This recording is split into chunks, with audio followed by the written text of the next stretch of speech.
What is deconstruction? What does it mean? Is it a good thing? Is it a bad thing? What are people's main concerns?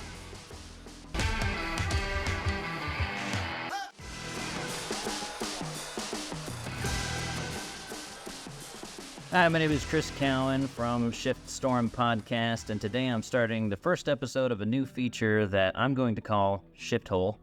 And it's just an opportunity for us to kind of go on a little bit of a tangent based on maybe there's a topic that came up during a recent episode or interview that I wanted to kind of tug at that thread a little bit more than maybe we had time to do during the regular interview episode. All right, let's dig into it. This week I want to talk about deconstruction. This is something that came up during my interview with Matt and Mandy Lamelli when we were talking about their experience with the church, the shift that they had kind of in their relationship with church and church culture after experiencing spiritual abuse at the church they were ministering in. And I kind of shared a clip on social media from that interview, which, by the way, interview is right here. Boop. I shared a clip from that interview where I kind of just went on a little bit of a tangent, sharing my perspective on deconstruction, what that means to me, and why I think it can actually be a good thing. So here's a link to that clip right there. Boop. So I shared that clip on social media, and I got a few different responses. And so I thought it would be kind of interesting to talk about how people feel about deconstruction and kind of respond to their thoughts. I think it's kind of a buzzword. It's something that comes up a lot in conversations within the Christian community and within those who have left religion or had to reevaluate what they believe. So I kind of want to just take some time, let's talk about what is deconstruction? What does it mean? Is it a good thing? Is it a bad thing? What are people's main concerns? After hearing people's responses, I feel like I can kind of narrow down the three main concerns with deconstruction, and I have some thoughts on that. First of all, though, what is deconstruction? If you're not familiar with the term, the dictionary definition of deconstruction in the Merriam-Webster dictionary: the analytical examination of something, such as a theory, often in order to reveal its inadequacy. And I think that's a great definition. I think we should always be willing to analyze and examine our beliefs in order to reveal any potential inadequacies. It's really just a re-examination of one's beliefs. And deconstructing has become kind of the buzzword. I think there's been other words for it in the past. Some might have called it reforming, but ultimately I think deconstruction is reevaluating. What do I believe and why do I believe it, and should I believe it? So I put the question out there, what does deconstruction mean to you? And I got a lot of responses. I think they come down to three things. People have concerns over the doubts that are raised under deconstruction, and maybe have concerns about the very concept of having doubts. People have concerns over the word deconstruction, the definition of it, and what that actually means. And then people have concerns about the destination that deconstruction leads to. They have concerns about when you deconstruct something, then where it leads to, what happens after that, is what actually is concerning to me.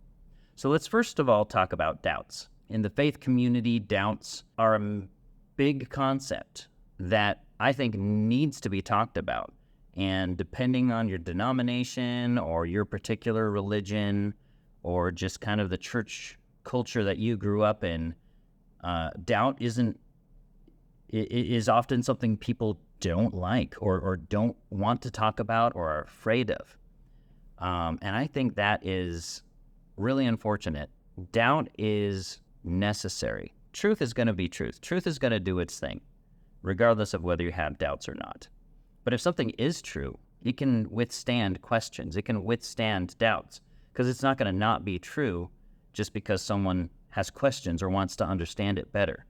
If something is not true, then it deserves to be doubted and it deserves to be tested. So regardless of whether something is true or not, doubt is a good way to find out, listening to your doubts is a good way to get closer to the truth. Now, I've heard some people say, yeah, there's kind of smaller truths that like maybe aren't as important, but like there's the big truths that that are foundational, that you should never question or that you should always be protecting in your search for truth. And I don't think I believe that. Because again, if something is true, it can be tested. You don't need to create a barrier of unquestioning around the truth. To me, if you feel the need to squash down questions, squash down doubts about something, then that in itself should signal, why do I feel afraid of this idea of being challenged? Because if you believe something is true, then you're not going to be afraid of a challenge to that. When you refuse to hear doubt, when you refuse to question something, what you're really protecting isn't the truth. What you're really protecting is your feelings about that thing that you're protecting. Because if it's true, it can be questioned. So what you're actually afraid of is the possibility that it's not true, which means that truth is not your goal. Protecting what you believe to be the truth or what you want to be the truth, how it makes you feel believing that that's the truth, is now the goal. Protecting your comfort zone is now the goal. If questions make you uncomfortable and you're squashing those questions, you're protecting your comfort. You're not protecting the truth. Is it possible that through the process of questioning, you might throw the baby out with the bathwater? Of course. Is it possible that through the process of questioning one thing, you might also throw out something else that's maybe adjacent that doesn't need to be thrown out? Yes. And so I think that's where knowing what your biases are, knowing what your comfort zone is important. Just as it is important to understand why you believe something and what the emotional draw is to believing something that might create a bias, it is also just as important to question, what is the emotional draw to doubting something? What is my bias there? What is the potential advantage if I can write this thing off, if I can doubt this thing and dismiss it? I think that is important. But the fact that those challenges exist, the fact that we might throw the baby out with the bathwater, the fact that we might bring our biases into our doubts, that should not prevent us from being willing to explore those doubts and being willing to use critical thinking. But doubts are a scary thing, and I think there's no getting around that. I think we all have our biases, we all have our comfort beliefs that maybe need to be chipped away, but we're not quite ready to chip them away. So sometimes when we have this belief that is comfortable for us, and we see someone else challenging that or questioning that, and we have a negative emotional response to that, that can be a signal to me to be like, wait, why did I just have such a visceral response to someone else's beliefs? Why do I have such a visceral response to someone else's question or challenge to this belief? And that to me is a good opportunity for me to kind of be aware of that response and examine that further and be like, wait, do I believe this because I've actually tested and questioned and challenged it and now believe it to be true? Or do I believe this because it's comfortable for me? And that, I think, on its own is what deconstruction is. Deconstruction is taking what you believe and being willing to re-examine it, being willing to test it. And I think that's a good thing. I think that's healthy. So that brings me to the second major concern a lot of people have with deconstruction. We talked about doubt. Now we're going to talk about the definition of deconstruction. I think a lot of people get caught up in what is meant when people talk about deconstruction. And often people in the church will look at those who have left the faith and talk about how they deconstructed from Christianity. And what those people actually mean when they're talking about deconstruction is, yes, they deconstructed and then decided Christianity wasn't for them. So another term for that could be falling away from Christianity, could be leaving Christianity, but I think it's important that we make a distinction between the definition of the process of deconstruction and some people's response to it.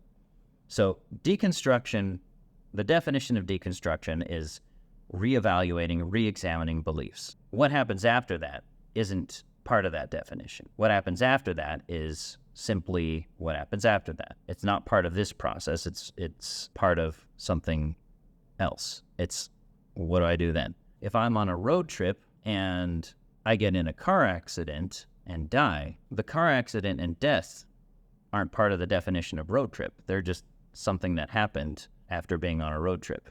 Doesn't mean that happens on every road trip.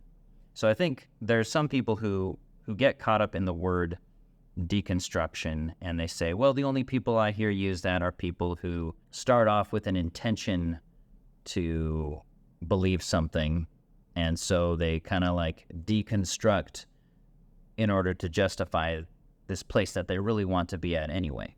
But again, I don't think that's inherent to the process of deconstruction. And I've talked about this myself, where I feel like I'm constantly deconstructing because I'm constantly re-examining my beliefs, because that's how you find truth, is by constantly taking a look at what you believe and why you believe it. What are the assumptions? How does this line up with the evidence? How does this line up with the facts?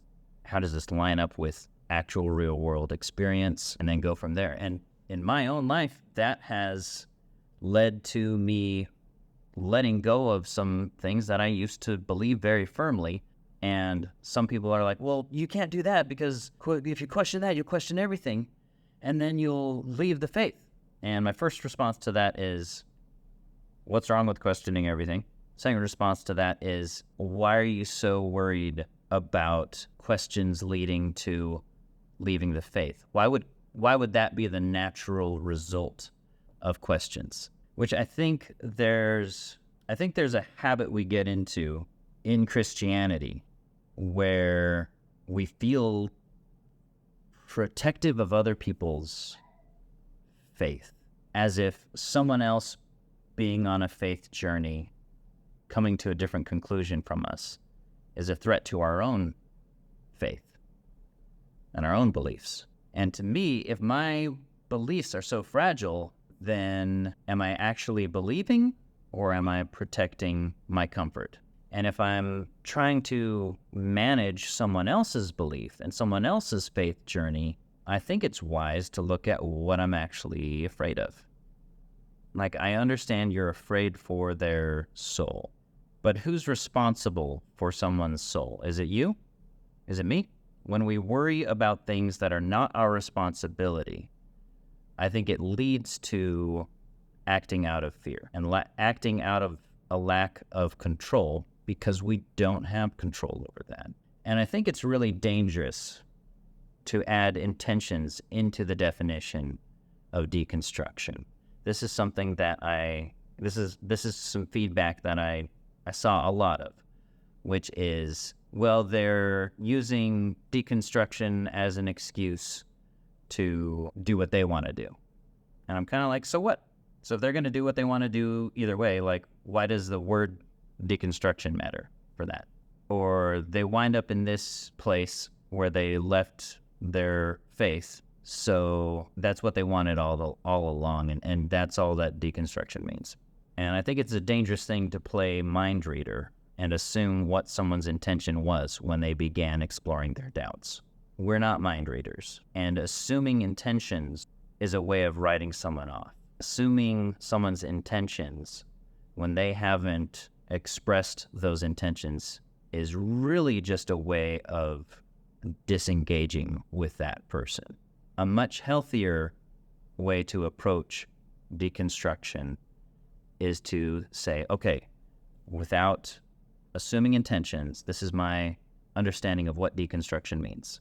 With that definition in mind, Mike, if you have a concern about someone in particular and how they're approaching that process, it might be a good opportunity for you to approach it with curiosity, for you to approach it with questions rather than assumptions. And just because their path through deconstruction leads to them leaving the faith and it leads to a conclusion that you don't like, it doesn't mean they went into it with bad intentions. It just means you don't like where they ended up. And I think it's important to understand you can dislike that they're using the word deconstruction while still attempting to understand and hear what they mean by the word deconstruction, regardless of what your personal biases are against that particular word.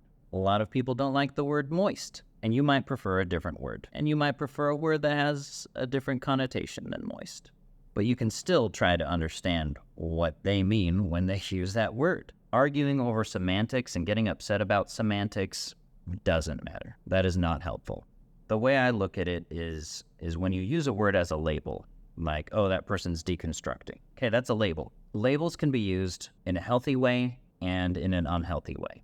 Often, the unhealthy way that labels are used is to put someone in a box and be like, oh, you're deconstructing. I know exactly what that means. I know what your intentions are, and I know where it's going to lead you. That is a way of writing someone off because you're not seeking to understand them anymore. You're saying, oh, I'm putting you in this box. I'm slapping this label on you. I got you figured out. No more questions. I think a healthier way of using labels is to say, okay, you're deconstructing. I'm not a mind reader, so I'm not going to assume what your intentions are by asking these questions. I only know that you're asking questions. And I'm not going to assume where those questions will lead you. I only know that you're asking questions and you're re-examining your beliefs. And from there, you can ask questions of your own. Labels are only helpful in as much as they lead to at least attempts at understanding someone better. The minute you use a label to write someone off or put them in a box, it's not useful at all because you're not seeking to understand them. You're seeking to protect your current way of thinking. So we talked about doubts, we talked about definition, and we talked a little bit about this third one, and that's destination. And this is the thing that a lot of people get worried about with deconstruction is, well, the word deconstruction only has a negative meaning. It only means to tear down.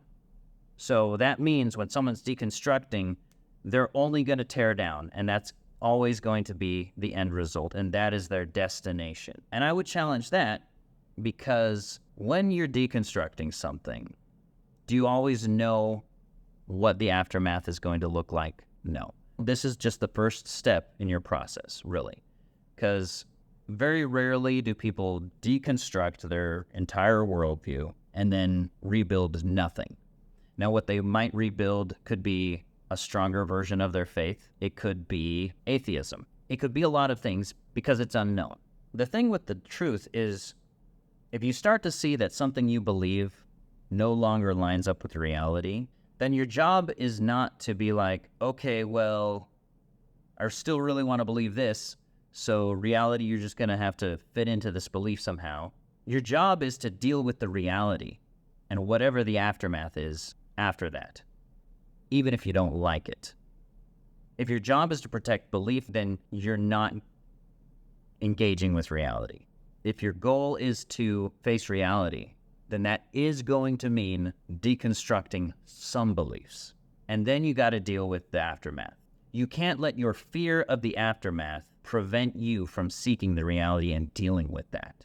So, no, you can't go into deconstruction being like, okay, I'll question everything except for this, because that's comfortable for me, that I want to believe, that I want to protect. You have to go into deconstruction being like, I want to seek the truth. If God is true, then he'll probably be available to those who seek him, to those who are honestly seeking truth. I don't think God's going to hide away from them. But if God is not true, or my concept of God is not true, if that needs to be rocked, I should be willing to let that be rocked and let the chips fall where they may. One person said, deconstruction only means tearing down. So that means anyone who's deconstructing is only going to tear down. But that to me is like if I said, hey, next weekend I'm flying out to visit my friend in Alaska. And you said, oh, so you're never coming back? And that's not what that means. Just because I didn't tell you I was coming back doesn't mean that I'm staying in Alaska for the rest of my life. just because I don't know exactly what's going to happen right after deconstruction doesn't mean I'm not going to rebuild something. As I've re-examined and deconstructed my beliefs, it has led to reconstructing something stronger, because the tighter I hold on to comfort and comfortable beliefs, the looser is my grasp on truth. And the more I'm willing to let go of beliefs for the sake of comfort, the more free I am to find out what is true. And in my experience, you're gonna find out that a lot of things are not true. Or you're gonna find out that a lot of things might not be true. You're gonna find out that there's a lot of things that you have to continuously wrestle with and be comfortable with the mystery of. And I think that's okay. I think it's okay to admit what we don't know. And it's okay to keep searching and keep trying to find out and keep re-examining. And in that process, what I've found is there are fewer things that I have found to be true, but because they've been tested, I have found them to be that much more true. And that, to me, is what deconstruction can do. Thanks for listening. Thanks for going down this shift hole with me. I'd love to hear your thoughts. Do you think I'm way off? Do you think I'm right on? What topics would you like me to talk about next? I'll catch you next time. Keep changing.